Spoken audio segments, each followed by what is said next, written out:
सभी विष्णु भक्तों को मेरा नमस्कार। जैसा कि आप जानते हैं कि अभी अधिक मास चल रहा है। अधिक मास को पहले मल मास कहा जाता था, लेकिन तभी भगवान विष्णु ने इस महीने को अपना नाम दिया है, यानी इस मास को अब पुरुषोत्तम मास कहा जाता है। और इस मास में भगवान विष्णु की पूजा अर्चना का अपना ही महत्व है। और ज़रा सोचिए कि अगर पुरुषोत्तम मास सावन महीने में पड़ जाए तो इस महीने का महत्व कितना अधिक बढ़ जाता है। कहते हैं कि जीवन में सारी तपस्या का फल भी इतना नहीं हो सकता जितना इस महीने में पूजा और अर्चना का महत्व है। इसलिए आने वाली 29 जुलाई को पुरुषोत्तम एकादशी अत्यंत ही महत्वपूर्ण है। श्री कृष्ण ने इस महीने में पड़ने वाली एकादशी को ऐसे ही बहुत ज़्यादा महत्वपूर्ण माना है। और जब यह एकादशी सावन में पड़े तब इस एकादशी का महत्व और ज़्यादा हो जाता है।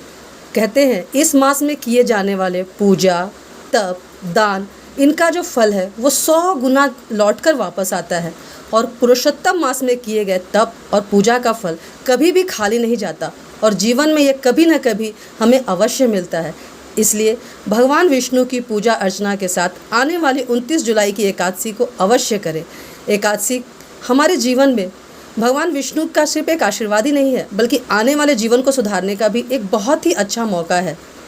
तो लगातार और हमेशा ही हमें इस मास में भगवान विष्णु की सुबह शाम आरती और पूजन करना है और साथ में भगवान शिव को जल अर्पण करना है। कहते हैं कि एक लोटा शिवलिंग पर जल चढ़ाने का जो पुण्य है वो हमें कई पापों से मुक्त कर देता है। हम इंसान हैं, गलतियां तो करते ही हैं, ऐसा कोई नहीं है जो गलतियां न करता हो।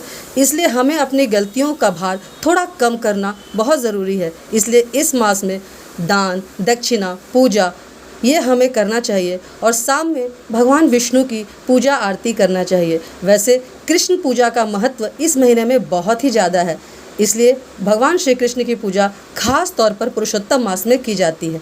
धन्यवाद।